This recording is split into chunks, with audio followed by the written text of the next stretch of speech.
Hello, this is Dr. Peter Hoffman, and this is part 2 of the Miracle Molecule.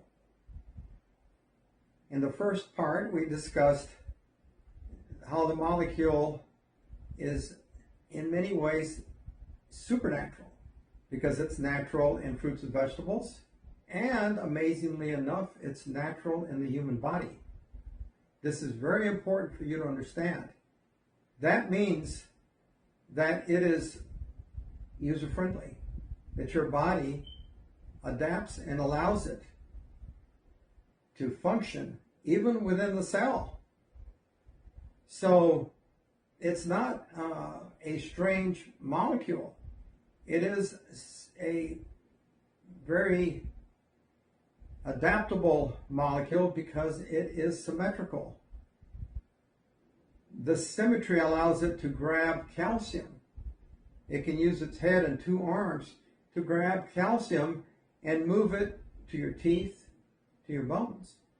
But that's only a minor. That may be the most minor thing it does. But that is an incredibly important thing because stevia can't do that. Stevia is unnatural to the human body. It has one of its arms behind its back, so it can't grab calcium.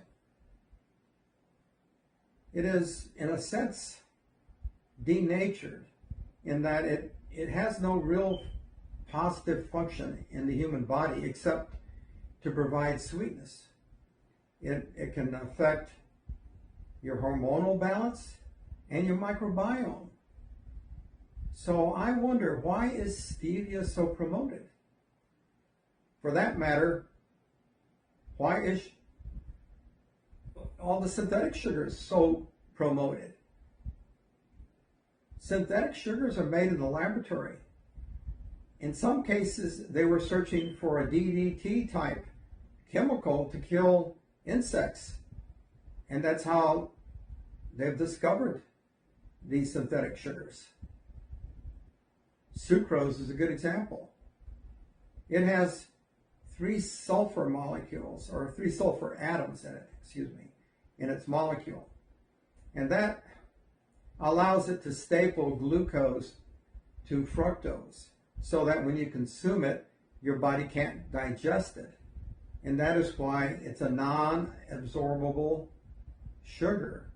And that's why they say that it's really good for you because it doesn't add calories, it's sugar-free. But it's actually a sugar molecule that has sulfur atoms in it. And guess what? That has to be digested by your liver. So let's go back to this miracle molecule and see how important it is because it was given to us in natural foods and it's in our body. But yet, a lot of industry, and I would gather the sugar industry, does not want us to know. It has been maligned in many ways. I'll give you an example in my own education. We had a special teacher come in from California, from one of the #1 schools there, to teach our senior class. And he spoke for an hour on this molecule, a whole hour. And then you know what he said at the end? He said, from my own experience, after teaching this for many years, 90% of you students aren't going to remember what I said because I've been talking about a sugar, a good sugar. And in your minds, you've been trained for the last 4 years that sugar is bad. And so you're going to forget this. And it's not going to be of any importance to you when you talk to patients, unfortunately. Well, that's exactly what happened to me. I totally forgot about it. In fact, I had a salesman come to my office about 20 years after I had been practicing dentistry, and he said, I have a kit of bottles using this particular molecule, and I would like you to try it in your office, but it's going to cost you such and such amount of money. And I said, no, I don't think so. But then he said something interesting.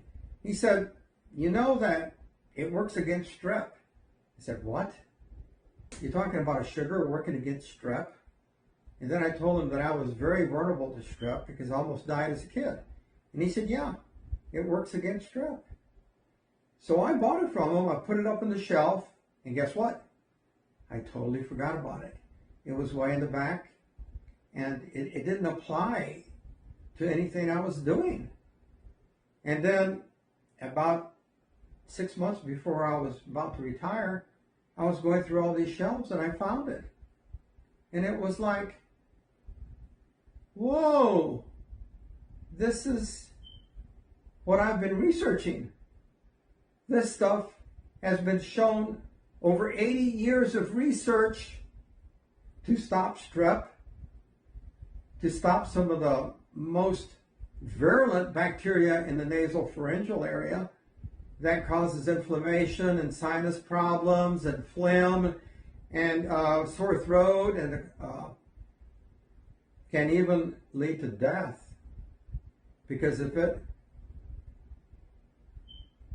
can spread down into your lungs and your bronchi like it did with COVID, because it's an opportunistic bacteria. Wow, this molecule can help prevent it. So I published my book, but when COVID came out, I published my book right before COVID, I wasn't able to promote it. But there were some people that I knew, a pastor in fact, his son was having serious sinus problems. I told him about it, and he came up weeks later and he said, thank you so much. You know, I was very cynical of this, but I thought, well, I've got to try it because my son is suffering. He can't sleep. He's got all kinds of problems just breathing, and it knocked out that phlegm and it helped him to sleep and to lead a normal life, and probably prevented him from getting COVID. And then there was other people who did have the symptoms of Omicron, the burning sensation between the eyes. And by squirting it between the eyes, it knocked it out. I mean, in the nose, between the eyes. In other words, what you're doing basically is you're using a nasal squirt. So what you're literally doing is squeezing it and inserting that solution between your eyes up into your sinuses. So no, you don't want to spray it on your eyes. You're spraying it inside your nasal cavity.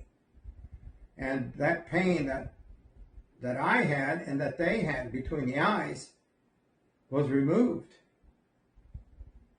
So this molecule also works in the bloodstream because it's semi-absorbed. Remember when I said sucralose is not absorbed at all? Well, this molecule is. It's partially absorbed.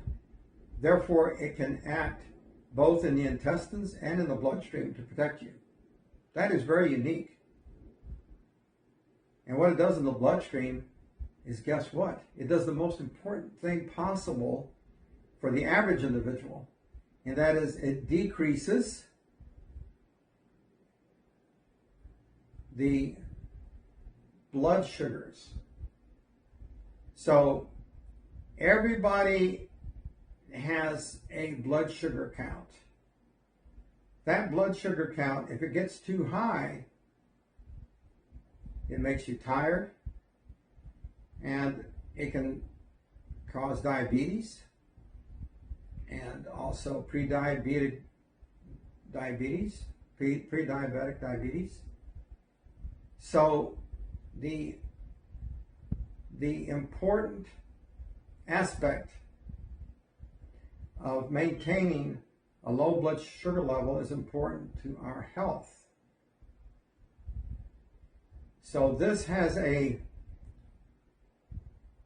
very low sugar index, what we call a glycemic index. That's a big word, but I want you to remember it. The glycemic index for regular sugar is 70. The glycemic index for this molecule is only 7. So it balances out the blood sugar level.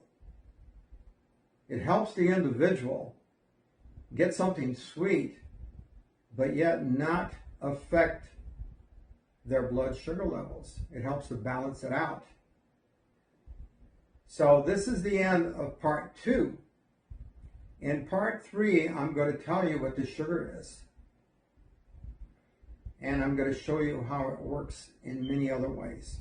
We just scratched the surface. Thank you.